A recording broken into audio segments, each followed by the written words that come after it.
गांव की सुबह हमेशा की तरह धीरे धीरे जाग रही थी। आसमान में हल्की लाली थी, हवा में ठंडक और मुर्गे की बांग गूंज रही थी। इसी गांव के एक पुराने घर में सबसे पहले जागने वाली औरत थी सीता। हर दिन की तरह आज भी बहुत कुछ करना है। अगर काम समय से न हुआ तो ताने तय हैं। बस भगवान आज थोड़ा सा धैर्य दे देना। सीता ने सबसे पहले अपने आंगन में झाड़ू उठाई। कच्चा आंगन था, रात की ओस से मिट्टी गीली थी। आज आंगन ठीक से साफ होना चाहिए। कल माँ जी ने कहा था कि मिट्टी पैरों में लगती है। वह झाड़ू लगाते लगाते रुकती, फिर दोबारा शुरू कर देती, मानो आंगन से नहीं अपने जीवन से परेशानी बुहार रही हो। झाड़ू रखने के बाद वह सीधे गौशाला की तरफ बढ़ी। लो गौ माता, आज हरा चारा है। तुम्हारा दूध ही तो इस घर का सहारा है। गाय ने मानो उसकी बात समझ ली हो, प्यार से रंभाई। काश इंसान भी ऐसे ही बिना स्वार्थ प्यार कर पाते। तभी गली से किसी के कदमों की आहट आई। अरे सीता बहन, इतनी सुबह से ही काम में लग गई? हाँ शांति बहन, क्या करें। घर में अगर सूरज से पहले काम शुरू न हो तो दिन भर चैन नहीं मिलता। तुम भी ना इतनी मेहनत करती हो, फिर भी कोई तारीफ नहीं। तारीफ की आदत तो कब की छूट गई बहन। अब तो बस इतना चाहती हूँ कि शांति बनी रहे। दोनों की बात अभी पूरी भी नहीं हुई थी कि दरवाजे की चरमराहट सुनाई दी। सीता की जेठानी कमला बाहर आई। वाह, सुबह सुबह गली में पंचायत जम गई है क्या? नहीं दीदी, बस शांति बहन पूछ ही रही थी या पूरा हालचाल चल रहा था? दीदी काम तो चल ही रहा है, बस दो बात। तुझे हमेशा यही लगता है कि दो बातें कुछ नहीं होती, लेकिन काम तो वहीं का वहीं पड़ा रहता है। सीता ने झाड़ू की ओर इशारा किया। दीदी देखिए, आंगन लगभग साफ हो गया है, बस कोना बाकी है। और नाश्ता? घर में किसी को भूख नहीं लगती क्या? दीदी मैं अभी रसोई में ही जा रही हूँ। तू रोज यही कहती है, सुबह का आधा समय ऐसे ही निकल जाता है। कमला की आवाज तेज होती जा रही थी। ऐसा लगता है जैसे जानबूझकर देर करती है।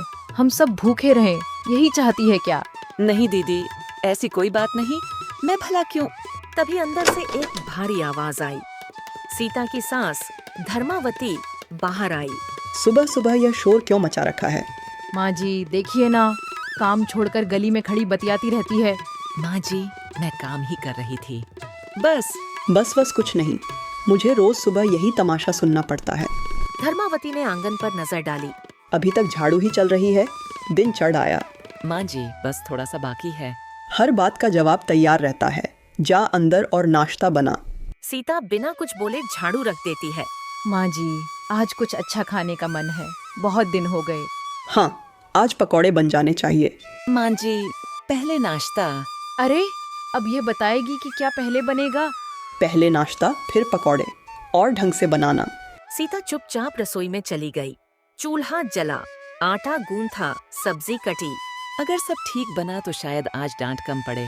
नाश्ता तैयार हुआ। माँ जी नाश्ता तैयार है। कमला और धर्मावती ने बिना कुछ कहे खाना शुरू किया। ठीक है, आज स्वाद ठीक है। इतना भी काफी है।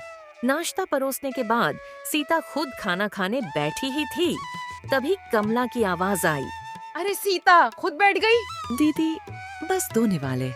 पहले पकौड़े बनाओ, मेहमान आने वाले हैं। माँ जी मैंने सुबह से कुछ नहीं खाया। अब देखो हमारे खाने पर भी नजर है। तेरी इतनी हिम्मत, सास के सामने बहस? माँ जी मेरा मतलब। सीता थाली वहीं छोड़कर उठ खड़ी होती है। मैं अभी पकौड़े बनाती हूँ। उसकी आंखें नम थीं, लेकिन हाथ काम में लगे रहे। गरम गरम पकौड़े बने। मेहमानों ने तारीफ की। बहू तुम्हारे हाथों में तो कमाल है। आपको अच्छे लगे, बस वही काफी है। लेकिन कमला की आंखों में जलन साफ थी, और यहीं से सीता की जिंदगी एक नए मोड़ की ओर बढ़ने लगी। उस दिन पकौड़ों की खुशबू पूरे घर में फैली हुई थी। मेहमान जा चुके थे, लेकिन घर का माहौल अब भी भारी था। सीता रसोई में बर्तन मांज रही थी और उसके कान बाहर की बातों पर टिके थे। आंगन के एक कोने में धर्मावती अपनी चारपाई पर बैठी थी। पास ही कमला भी बैठी हुई थी। माँ जी एक बात सोच रही हूँ मैं, ये सीता रोज सुबह सुबह सारा काम निपटा देती है। हाँ बहू, यह तो है। सवेरे ही झाड़ू, गोबर, रसोई सब निपटा देती है। फिर दिन भर ऐसे बैठी रहती है जैसे इस घर की रानी हो। हाँ, काम जल्दी खत्म कर लेती है, फिर समय बहुत बच जाता है। तो क्यों ना माँ जी उस बचे हुए समय का भी सही इस्तेमाल किया जाए। क्या मतलब? हमारी गाय है ना, इतना अच्छा दूध देती है, क्यों ना सीता से ही दूध बिकवाया जाए। धर्मावती कुछ पल सोच में पड़ गई। ये तो मैंने सोचा ही नहीं। माँ जी, दूध यूं ही घर में पीकर खत्म हो जाता है, अगर रोज बिके तो घर में पैसे आएंगे सही कह रही है तू, आजकल खर्च भी कम नहीं है। और काम भी उसी का रहेगा, वो वैसे भी सुबह जल्दी उठ जाती है। धर्मावती ने जोर से आवाज लगाई। सीता, जरा इधर आ। सीता हाथ पोंछती हुई बाहर आई। जी माँ जी। कल से तू गाय का दूध निकालेगी। जी माँ जी, लेकिन लेकिन कुछ नहीं, दूध निकाल कर गाँव में बेचना भी तू ही करेगी। दीदी, मैंने कभी दूध नहीं बेचा, मुझे डर लगता है। डर से घर नहीं चलता, काम सीखना पड़ेगा। माँ जी, गांव के लोग मुझे ठीक से जानते भी नहीं। तो क्या हुआ, बात करना तो तुझे आता है ना। जी, कोशिश करूंगी। सीता अंदर चली गई, लेकिन उसके मन में डर बैठ चुका था। हे भगवान, नया काम नया डर, पता नहीं क्या होगा।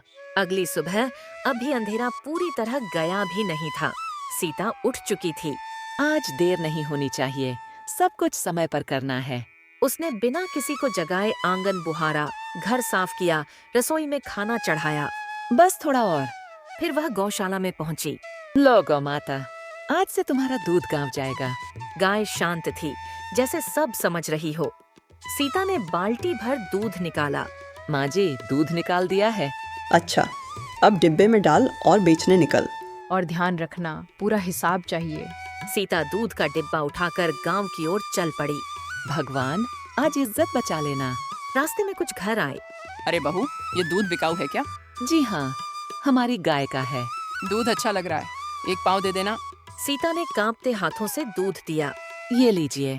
वाह, दूध तो बहुत मीठा है। धन्यवाद। सीता आगे बढ़ी। थोड़ी दूर जाकर उसकी नजर सड़क किनारे बैठी एक औरत पर पड़ी। उस औरत के साथ 2 छोटे बच्चे थे। बहन, भगवान के लिए कुछ खाने को दे दो। मेरे पास खाने को कुछ नहीं है। मेरे बच्चे 2 दिन से भूखे हैं। सीता का दिल पसीज गया। पैसे तो मिल जाएंगे, पर इन बच्चों की भूख। बहन, थोड़ा दूध ले लो। सच में? भगवान तुम्हारा भला करे। सीता ने डिब्बे से दूध निकालकर दे दिया। बच्चों को पिला देना। आज मेरा घर रोशन हो गया। सीता आगे बढ़ गई। उस दिन उसने कुछ और घरों में दूध बेचा। शाम होते होते डिब्बा आधा खाली था। पता नहीं माँ जी क्या कहेंगी। घर लौटकर सीता फिर से काम में लग गई। अगले दिन भी वही सिलसिला। दूध, रास्ता, गरीब औरत, बच्चे, थोड़ा दूध। मैं रोज थोड़ा ही तो देती हूँ। धीरे धीरे सीता की दया आदत बन गई। लेकिन घर में कमला और धर्मावती खुश थीं। माँ जी, सीता रोज दूध बेचने जाती है। हाँ, अब घर में पैसे आएंगे। उन्हें अंदाजा भी नहीं था कि कहानी अंदर ही अंदर कुछ और ही लिखी जा रही है। और यहीं से सीता की परीक्षा और कठिन होने वाली थी। दिन बीतते गए। सीता की जिंदगी एक ही लय में चल रही थी। सुबह काम, दूध बेचना और रास्ते में किसी न किसी जरूरतमंद की मदद। आज भी सुबह अभी पूरी तरह उजली नहीं हुई थी।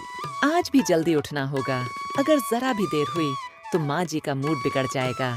सीता ने आंगन बुहारा, रसोई में चूल्हा जलाया और सबके लिए खाना चढ़ा दिया। आज सब कुछ ठीक से करना है, कोई कमी नहीं रहनी चाहिए। उसने गौशाला में जाकर दूध निकाला। लो गौ माता, आज भी तुम्हारा दूध किसी की भूख मिटाएगा।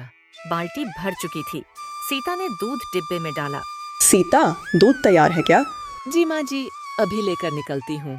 ध्यान रखना, आज पूरा दूध बिकना चाहिए। जी दीदी, कोशिश करूँगी। सीता गांव की ओर चल पड़ी। आज रास्ते में भीड़ थोड़ी ज्यादा थी। अरे बहू, आज दूध बचा है क्या? जी हाँ, अभी है। तो जल्दी देना, बच्चों को स्कूल जाना है। ये लीजिए। सीता आगे बढ़ी। कुछ ही कदम चली थी कि वही गरीब औरत फिर दिख गई। बहन, आज फिर मिल गई। हाँ, तुम रोज यहीं मिल जाती हो। क्या करूं बहन, यही जगह है जहाँ लोग मिलते हैं। आज बच्चों का चेहरा और सूखा लग रहा है। कल से कुछ नहीं खाया। सीता का हाथ अपने आप डिब्बे की तरफ बढ़ा। थोड़ा दूध ले लो, आज भी। भगवान तुम्हें बहुत देगा बहन। सीता आगे बढ़ गई। थोड़ी दूर जाकर एक बूढ़ा आदमी सड़क किनारे बैठा था। बेटी, 2 दिन से पेट खाली है। मेरे पास बस दूध है। वही बहुत है। सीता ने फिर दूध दे दिया। आज थोड़ा ज्यादा दूध दे दिया। जब वह घर लौटी, उसके कदम भारी थे। घर में कमला और धर्मावती बैठी थीं। आज देर हो गई। जी दीदी, रास्ते में। बहाने मत बना, काम पर ध्यान दे। जी माँ जी। उस रात सीता देर तक सो नहीं पाई। अगर ऐसे ही चलता रहा तो हिसाब कैसे दूंगी? दिन पर दिन सीता का डर बढ़ता गया। 1 महीना पूरा होने वाला था। माँ जी, लगता है अब पैसे पूछने चाहिए। हाँ, काफी दिन हो गए। सीता ने यह बात सुन ली। हे भगवान, अब क्या होगा? अगले दिन सीता और ज्यादा बेचैन थी। आज किसी को मुफ्त दूध नहीं दूंगी। आज सब बेचना है। वह गांव निकली। बहन, आज बस थोड़ा सा। उसने बहुत कम दूध दिया, लेकिन फिर भी डिब्बा पूरा नहीं बिका। शाम हो गई। सीता नदी किनारे बैठ गई। मैंने किसी का बुरा नहीं चाहा, फिर मेरे साथ ही ऐसा क्यों? आंसू पानी में गिरने लगे। तभी नदी के पानी में हलचल हुई। हवा ठंडी हो गई। कौन है? पानी के बीच से एक दिव्य आकृति उभरी। डरो मत बेटी, आप कौन है? मैं वही हूँ जो सच्चे मन की आवाज सुनती है। मैं बहुत डर गई हूँ। मुझे सब पता है। मैंने गलत किया क्या? नहीं बेटी, तुमने इंसानियत निभाई है। पर अब मुझे सजा क्यों मिल रही है? हर अच्छाई का फल तुरंत नहीं मिलता। जल देवी ने पानी से भरा एक कलश निकाला। इसे अपने घर ले जाओ। इससे क्या होगा? समय आने पर सच खुद बोलेगा। मैं भरोसा करती हूँ। जल देवी जल में समा गई। सीता कलश लेकर घर की ओर चली। उसके दिल में डर भी था और उम्मीद भी। सीता कलश लेकर घर पहुंची तो घर में अजीब सी खामोशी थी। कमला और धर्मावती शायद उसके आने का इंतजार करते करते थक चुकी थीं। सीता ने धीरे से दरवाजा खोला और अपने कमरे की ओर बढ़ गई। आंखों में डर, मन में उथल-पुथल और हाथों में जल देवी का दिया कलश। हे भगवान, मैंने कलश ले तो लिया, पर अब क्या होगा? सुबह सबके सामने अगर कुछ न हुआ तो मेरा क्या होगा? सीता ने कलश को उस पेटी पर रख दिया जहाँ वह रोज दूध के पैसे रखती थी। जल देवी ने कहा था, समय आने पर सच खुद बोलेगा। बस उसी पर भरोसा है। थकान इतनी थी कि सीता कलश को देखकर ही बिना कुछ खाए सो गई। सुबह हुई। मुर्गे की बांग, बर्तन की आवाजें, गांव का शोर, हर आवाज सीता के दिल पर चोट कर रही थी। अचानक कमला की तेज पुकार गूंजी। अरे ओ सीता, उठ, सुबह हो गई। आज हिसाब देना है। हे भगवान, अब सब सामने होगा। कमला कमरे में घुस आई। वाह, देखो तो, हम सब परेशान हैं और इसे नींद आ रही है। दीदी, मैं देर रात। बस, ज्यादा बोलने की जरूरत नहीं। माँ जी भी आ ही रही हैं। धर्मावती कमरे में आई तो उनका चेहरा गुस्से से भरा था। तो महारानी, आज पूरे महीने का हिसाब मिलेगा या फिर नया बहाना? माँ जी, मैंने पैसे पेटी में रखे हैं। बस। चल, पेटी खोल। आज देखती हूँ कितनी ईमानदार है। सीता के हाथ कांप रहे थे, लेकिन उसने धीरे से पेटी खोली और जैसे ही पेटी खुली, कमला और धर्मावती दोनों की आंखें फटी रह गईं। माँ जी, ये क्या है? हे भगवान, ये तो सोना है, चांदी, हीरे, नोटों की गड्डियाँ। सीता खुद भी हैरान थी। उसकी आंखें खुली की खुली रह गईं। ये सब कैसे? तू हमसे मजाक कर रही है? इतना धन दूध बेचकर? माँ जी, इसे देखिए, इसके चेहरे का रंग उड़ गया है। पक्का कोई चोरी की होगी। नहीं दीदी, मैंने कोई चोरी नहीं की। मैं तो फिर यह सब आया कैसे? बता, आज सच बोल दे वरना। माँ जी, मैंने दूध ईमानदारी से बेचा, लेकिन रोज मुझे भूखे लोग मिलते थे। मैं उन्हें थोड़ा दूध दे देती थी। मुझे उनकी हालत देखते हुए मना नहीं होता था। ओह, तो आधा दूध मुफ्त बांट देती थी। वाह री करुणामयी बहू। दीदी, मैं क्या करती? उनकी हालत देखकर मन नहीं मानता था। तो फिर यह सोना कहाँ से आया? कल रात मैं बहुत डर गई थी। मुझे लगा आप लोग बहुत नाराज होंगी। मैं रोते रोते नदी किनारे बैठ गई। कमला और धर्मावती एक दूसरे को देखने लगीं। वहाँ जल की देवी प्रकट हुई। उन्होंने मुझे यह कलश दिया और कहा कि इसे जहाँ मैं पैसे रखती हूँ वहीं रख दूँ। जल देवी? कलश? जी माँ जी। बाकी जो आप देख रही हैं वह उसी का परिणाम है। माँ जी, ये सब नाटक है। जल देवी, कलश, ये कोई कहानी सुना रही है? पर कमला, ये सोना तो असली है। सही कह रही हूँ माँ जी। अगर जल देवी इसे कलश दे सकती है तो हमें क्यों नहीं? हाँ बिल्कुल, हम क्यों ना उस देवी से मटका लेकर आएं। सीता चौंक गई। माँ जी, कृपा करके ऐसा मत सोचिए। देवी ने मुझे इसलिए दिया क्योंकि मैंने जो कुछ भी किया सच्चे मन से किया। ओह, तो अब तू हमें सीख देगी? माँ जी, सीता तो यही चाहती है कि हमारे हाथ में कुछ ना आए। चल बहू, अभी चलते हैं नदी किनारे। दोनों तुरंत निकल गईं। उधर सीता सोना नहीं देख रही थी, वह सिर्फ भगवान से शक्ति मांग रही थी। हे प्रभु, जो भी हो सबके लिए अच्छा हो। नदी किनारे कमला और धर्मावती जोर जोर से रोना शुरू कर दी। हे देवी माँ, हम पर दया करो, हम बहुत गरीब हैं। देवी माँ, हमारा कोई सहारा नहीं, कृपा करो। कुछ देर तक वे नाटक करती रहीं, फिर अचानक नदी का पानी हिलने लगा। जल देवी प्रकट हुईं। देवी माँ, हम बहुत दुखी हैं, हमारे घर में कुछ नहीं है। हाँ देवी जी, हम बहुत गरीब हैं, आप हमारी मदद कर दो। गरीब, दुखी, सच बोल रही हो? जी देवी माँ, हम बिल्कुल सच कह रहे हैं। बस हमें एक कलश दे दीजिए, हमारी किस्मत बदल जाएगी। जल देवी ने कुछ क्षण उन्हें देखा। उनकी आंखों में लालच साफ दिखाई दे रहा था। ठीक है, ये लो एक कलश। इसे अपने घर ले जाना। जहाँ पैसे और गहने रखते हो वहीं रख देना। सुबह अपने आप सब पता चल जाएगा। धन्यवाद देवी मान। आपने हमारी लाज रख ली। दोनों खुशी से उछलते हुए घर लौटी। उन्होंने कलश को अपने भारी गहनों, सिक्कों और बचत के ऊपर रख दिया और उसी रात गहरी नींद सो गईं। सुबह हुई। कमला और धर्मावती जल्दी से पेटी खोलने आईं। माँ जी, पेटी खोलो, आज तो सोना ही सोना मिलेगा। लेकिन जैसे ही पेटी खुली, माँ जी, ये क्या हो गया? हे भगवान, मेरे गहने, ये तो पत्थर बन गए। मेरी चूड़ियाँ, मेरी नथ, सब पत्थर। दोनों के चेहरे देखने लायक थे। देवी ने धोखा दिया, हम तो बर्बाद हो गए। दोनों गुस्से में नदी की ओर भागे। अरे ओ देवी, बाहर आ, तूने हमारे साथ धोखा किया। तूने हमें क्यों बर्बाद किया? हमारे गहने क्यों पत्थर बना दिए? ये धोखा नहीं, ये तुम्हारे कर्मों का फल है। हमने क्या किया? तुमने सीता के साथ कैसा व्यवहार किया, क्या भूल गई? वो तो बहू है। वो बहू होने से पहले एक इंसान है। तुमने उसे ताने दिए, भूखा रखा, अपमान किया, उस पर बोझ डाला हमने और उसके बावजूद वह दूसरों की मदद करती रही, दया करती रही। इसीलिए उसे वरदान मिला। और हमें? तुम दोनों लालच में आई थीं, झूठ बोलकर, गरीबी का नाटक करके। इसलिए तुम्हें लालच का फल मिला, विनाश। दोनों के सिर शर्म से झुक गए। याद रखो, सच्चाई से ही चमत्कार बनता है, लालच से सिर्फ धूल मिलती है। जल देवी जल में विलीन हो गईं। कमला और धर्मावती तबाह होकर घर लौटी। अब उन्हें सीता की अच्छाई समझ आने लगी थी, लेकिन गहनों के पत्थर बनने का दर्द कुछ अलग ही था, जैसे उनकी दुनिया बिखर गई हो। लेकिन सबसे बड़ा डर यह था कि अब उन्हें सीता का सामना कैसे करना है। अगली सुबह सीता सुबह पूजा कर रही थी।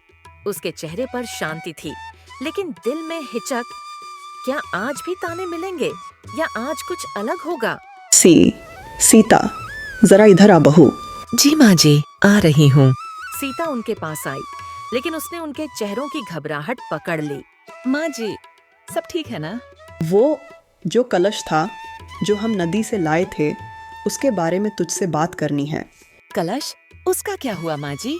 हमने परसों रात वो कलश गहनों के पास रख दिया था, जैसे देवी ने कहा था। फिर? सुबह सारे गहने, सारे पैसे सब पत्थर बन गए बहू। सीता हैरान रह गई। दुख नहीं, पर उसे एक अजीब सी चिंता हुई। माँ जी, मैंने आपसे कहा था, देवी ने मुझे कलश इसीलिए दिया क्योंकि वो कर्मों का फल था, वह दया का परिणाम था, ना कि कोई जादू की चीज। हमने गलती की बहन, बहुत बड़ी गलती। हम लालच में अंधे हो गए थे।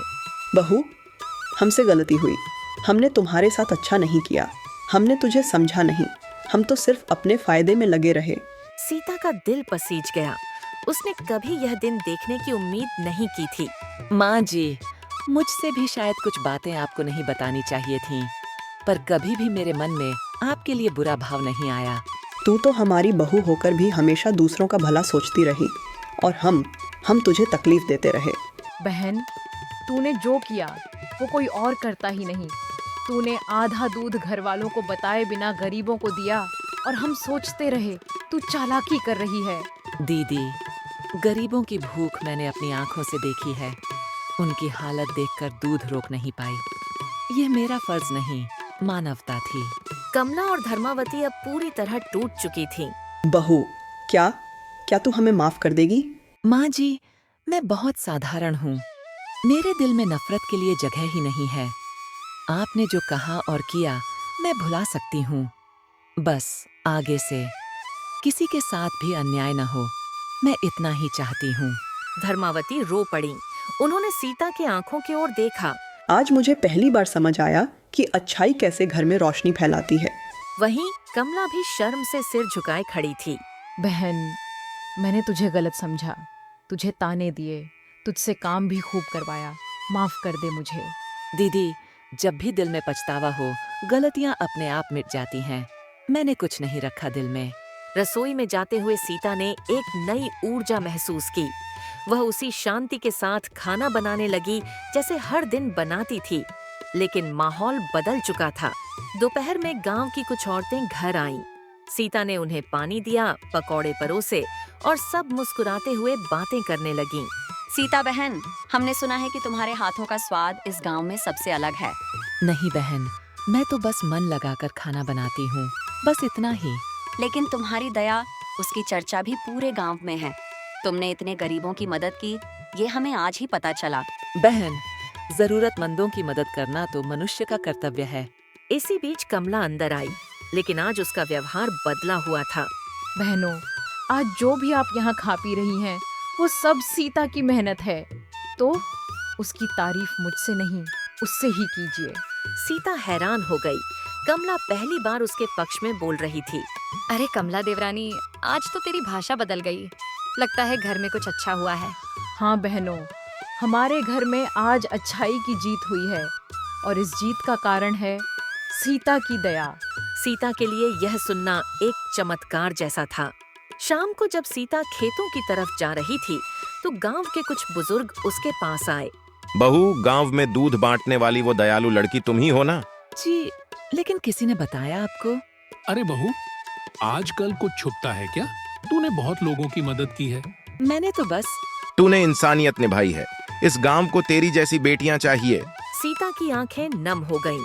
उसने कभी सोचा नहीं था कि एक दिन उसके छोटे छोटे कर्म सबकी नजर में सम्मान बन जाएंगे। उधर घर में धर्मावती और कमला आज पूरे दिन सीता के व्यवहार के बारे में सोचती रहीं। उन्हें समझ आ गया था कि जिस बहू को वे ताने देती थीं, उसी ने उनके घर में रोशनी लाई है। आज मुझे पहली बार समझ आया कि बहू सिर्फ घर का बोझ नहीं, घर की सम्मान की रक्षा भी कर सकती है। काश मैंने पहले ही उसके साथ अच्छा व्यवहार किया होता। रात को जब सब खाना खा रहे थे, धर्मावती ने पहली बार सीता की थाली में अपने हाथों से खाना परोसा। माँ जी, ये क्या कर रही हैं? आज मैं अपनी बहू को सम्मान दे रही हूँ। माँ जी। और बहन, आज से सारे काम अकेले मत करना। कुछ काम मुझे भी दे दिया कर, मैं भी तेरी मदद करूंगी। सीता के चेहरे पर पहली बार सुकून की मुस्कान आई। यह वही घर था, लेकिन माहौल बदल चुका था और यहीं से सीता की जिंदगी एक नई दिशा में बढ़ने लगी, जहां उसका सम्मान, उसकी अच्छाई और उसके कर्म उसका असली धन बनने वाले थे। सीता रोज की तरह जल्दी उठी, लेकिन आज उसकी चाल हल्की थी। उसके कदमों में डर नहीं था। जब वह आंगन साफ कर रही थी, तभी कमला बाहर आई। सीता बहन, अरे तू फिर से अकेले ही सब काम करने लग गई। मैंने कहा था ना, अब से हम दोनों साथ काम करेंगे। दीदी, मुझे आदत है सुबह के काम जल्दी निपटाने की, और आज तो थोड़ा कम काम है। आप आराम कर लीजिए। नहीं बहन, अब आराम करने का दिल नहीं करता। जब से तूने हमें माफ किया है, मैं सोच रही हूँ कि तुझसे कितना गलत व्यवहार किया। अब मन करता है तेरी हर चीज में साथ दूं। दीदी, पुरानी बातें भूल जाओ। जो था सब बीत गया। नया दिन है, नई शुरुआत है। कमला ने पहली बार सीता की ओर मुस्कुराकर देखा। ऐसी मुस्कान जिसमें न जलन थी न ताना, सिर्फ अपनापन। सीता गाय का दूध निकालने जा रही थी कि तभी धर्मावती ने आवाज दी, बहू ठहर, आज दूध मैं निकालूंगी। तू बहुत दिनों से यह काम अकेले करती आई है, आज मुझे भी करने दे। मां जी, आपको तो सुबह सुबह नीचे झुकने में दर्द होगा। दर्द तो होगा बहू, पर इतना तो कर ही सकती हूँ। तेरी मेहनत का थोड़ा बोझ मैं भी उठा लूँ। मैं तो इतने दिनों से तुझे ताने ही देती रही। अच्छा, काम करने का मौका तूने ही दिया है मुझे। माँ जी, आपने मुझे कभी बोझ नहीं दिया। बस कभी कभी शब्दों की चोट लग जाती थी, लेकिन वो भी मैं भूल गई हूँ। बहू, तेरे जैसा धैर्य मैंने किसी में नहीं देखा। भगवान ऐसे ही लोग चुनते हैं चमत्कार के लिए। सीता ने माँ जी की मदद की और दोनों ने मिलकर दूध निकाला। फिर सीता रोज की तरह दूध बेचने निकल पड़ी। पहले की तरह डर नहीं, अब कदमों में आत्मविश्वास था। लेकिन आज एक नया मोड़ आने वाला था। गांव के लोग अब उसे किसी और नजर से देखने लगे थे। अरे सीता बहन, रुको तो। हमने सुना है कि तुम गरीबों को दूध बांटती थी। इतना दिल किसका होता है आज के समय में? अरे बहन, ऐसा कुछ नहीं। किसी की जरूरत के वक्त थोड़ा सा हाथ बढ़ा देना ही तो इंसानियत है। नहीं बहन, ये तो बहुत बड़ा काम है। हमारी तरफ से तुम्हें ढेर सारा सम्मान। सीता आगे बढ़ी, लेकिन आज मन में एक हल्का गर्व भी था। गर्व अपनी दया पर, न कि धन पर। रास्ते में वही करीब औरत फिर मिली। बहन, आज मेरे बच्चे खाना खाकर आए हैं। आपने जो मदद की थी उससे उनके चेहरे पर पहली बार मुस्कान आई। बहन, तुम खुश हो, यही मेरे लिए काफी है। आज तुम्हें दूध चाहिए? आज नहीं बहन, आज मैं तुमसे कुछ और कहने आई हूँ। तुमने जैसे मेरी मदद की, अब मैं भी मेहनत करूंगी। भिक्षा नहीं मांगूंगी। तुमने जो आंखें खोली हैं, उसका कर्ज कोई नहीं चुका सकता। नहीं बहन, मेरे ऊपर कोई कर्ज नहीं। मैंने वही किया जो भगवान ने मेरे दिल में डाला। सीता घर लौट रही थी। रास्ते में बुजुर्ग बाबा फिर मिले। बेटी, आज मुझे खाने को मिल गया है। तूने जो दूध दिया था उससे मेरा शरीर संभल गया। आज मैं तुझे दुआ देने आया हूँ। भगवान तेरा घर खुशियों से भर दे। बाबा, आपकी दुआ ही मेरे लिए खजाना है। मेरी क्या औकात जो मैं किसी का भला कर सकूं। सब भगवान करा देते हैं। बेटी, भगवान खुद नहीं आते, वे तेरी जैसी बेटी के रूप में आते हैं। सीता की आंखें भर आईं। वह समझ चुकी थी कि उसके कर्म सिर्फ दया नहीं, शक्ति भी थे। थोड़ी दूर गई थी कि एक और औरत ने रोक लिया। सीता बहन, क्या तुम जानती हो, जिन लोगों को तुमने दूध दिया, आज वो लोग भी दूसरों की मदद करने लगे हैं। तुम्हारी वजह से गांव में एक नई लहर चल पड़ी है। मेरी वजह से? नहीं बहन, मैं तो बहुत छोटी सी। नहीं बहन, अच्छाई फैलती है, और तुमने जो दिल से किया उसका असर लोगों पर भी पड़ा। सीता के लिए यह सबसे बड़ा पुरस्कार था। दुनिया उसके छोटे छोटे कर्मों से बदल रही थी, लेकिन इस खुशी के साथ उसके लिए एक नई चुनौती भी आने वाली थी। सीता दूध बेचकर घर लौट रही थी, लेकिन जैसे ही वह आंगन के पास पहुंची, उसे अंदर से किसी की आवाजें सुनाई दी। अरे ओ कमला, जल्दी देख, यह क्या हो गया? माँ जी, क्या हुआ? धर्मावती और कमला पेटी के सामने खड़ी थीं, लेकिन पेटी का ढक्कन खुला था। अंदर सोना और चांदी तो था, पर उसकी चमक पहले से कहीं अधिक। सीता बहन, ये देख, ये कलश, इसमें से नई रोशनी निकल रही है। बहू, हमने आज पेटी खोलकर देखा तो जितना सोना था उससे 2 गुना हो चुका है। ये कैसे? बहन, हमने तो आज कोई पूजा भी नहीं की, तो ये बदलाव कैसे? सीता कलश के पास गई। उसमें हल्की गर्माहट थी, जैसे किसी दैवी शक्ति की उपस्थिति हो। बहू, क्या ये फिर वही देवी का चमत्कार है? माँ जी, कलश तो वही है, पर चमत्कार हमारे कर्मों पर निर्भर होता है। आप दोनों ने आज किसी को ताने नहीं दिया। आप लोगों ने मदद की बातें की, घर में शांति रखी। शायद यही इसका फल है। तो क्या अब अच्छा कर्म घर में भी चमत्कार लाएगा? हाँ दीदी, जहाँ दिल साफ हो वहाँ भगवान खुद रोशनी भेजते हैं। धर्मावती और कमला आज पहली बार चमत्कार को नहीं, अपनी गलती को समझ पा रही थीं। और सीता अब सिर्फ घर की बहू नहीं, घर का संरक्षक प्रकाश बन चुकी थी। लेकिन यह चमत्कार सिर्फ चकाचौंध नहीं था, बल्कि एक परीक्षा थी। यह देखने की कि क्या यह परिवार सच्चाई और दया की राह पर बना रह सकता है या फिर लालच उन्हें फिर अंधेरे में धकेल देगा। सुबह गांव में अजीब सा शोर था। लोग अपने घरों से बाहर निकलकर एक ही दिशा में जा रहे थे। सीता दूध बेचने निकली तो उसने भी भीड़ देखी। बहन, ये सब लोग कहाँ जा रहे हैं? क्या कोई मेले ठेले का इंतजाम है या कोई परेशानी हुई है? अरे सीता बहन, तूने नहीं सुना? कल रात बड़ी नदी का पानी बढ़ गया। गांव के किनारे वाले कई घरों में पानी भर गया है। लोग अपना सामान तक नहीं बचा पाए। हे भगवान, ऐसा अचानक कैसे?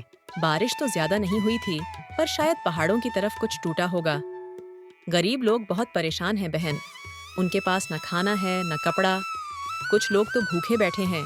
मैं भी चलती हूँ, शायद कोई मदद कर सकूं। सीता भीड़ के साथ नदी किनारे पहुंची। पानी कम हो चुका था, लेकिन मिट्टी में गंदगी, टूटे बर्तन, उखड़े छप्पर, सब कुछ दर्द की कहानी सुना रहे थे। बेटी सीता, हमारा तो सब बह गया। चूल्हा तक नहीं बचा। बच्चों को कल रात से कुछ खाने को नहीं मिला। माई, आप चिंता मत करो, अभी मैं कुछ इंतजाम करती हूँ। कोई भी भूखा नहीं रहेगा। सीता बहन, तुम ही कुछ कर सकती हो। हमारा तो सब उजड़ गया। अगर गांव में कोई दयालु है तो वो तुम ही हो। हे भगवान, इन लोगों का दर्द कैसे मिटाऊं? अगर कलश वास्तव में अच्छाई का फल देता है तो शायद आज उसकी जरूरत सबसे अधिक है। सीता तेजी से घर लौटी। धर्मावती और कमला घबराए बैठे थे। बहू, गांव में क्या हुआ? ये शोर क्यों मचा हुआ है? माँ जी, नदी का पानी बढ़ गया था। कई घरों में पानी भर गया। लोग भूखे हैं, उनके पास कपड़े तक नहीं हैं। बहुत परेशानी में हैं। अरे भगवान, ये तो बहुत बुरा हुआ बहन। क्या करें अब? माँ जी, मैं सोच रही हूँ कि हम अपने घर से उनके लिए कुछ मदद ले जाएं। कपड़े, खाना, जो भी संभव हो सके। तू ठीक कह रही है बहू। उनके दर्द की भरपाई तो हम नहीं कर सकते, पर थोड़ा सहारा दे सकते हैं। और बहन, हमारे पास जो सोना चांदी बढ़ा है ना, उसमें से थोड़ा बेचा जाए। उनके लिए राशन, कपड़े खरीद लेंगे। दीदी, आप ये कह रही हैं? यह तो बहुत बड़ी बात है। बहन, तेरे कारण ही समझ आया है कि धन सिर्फ खर्च नहीं होता। धन का असल मूल्य दूसरों को सहारा देने में है। बहू, देवी ने जो दिया है उसे बांटने में ही भलाई है। चलो हमारे साथ। सीता कलश के पास गई। कमला और धर्मावती भी खड़ी थीं। सीता ने हाथ जोड़े और आंखें बंद कीं। हे देवी माँ, मेरी बात सुनिए। आज गांव में बहुत दुख है। बहुत लोग भूखे हैं, छत से भी वंचित हैं।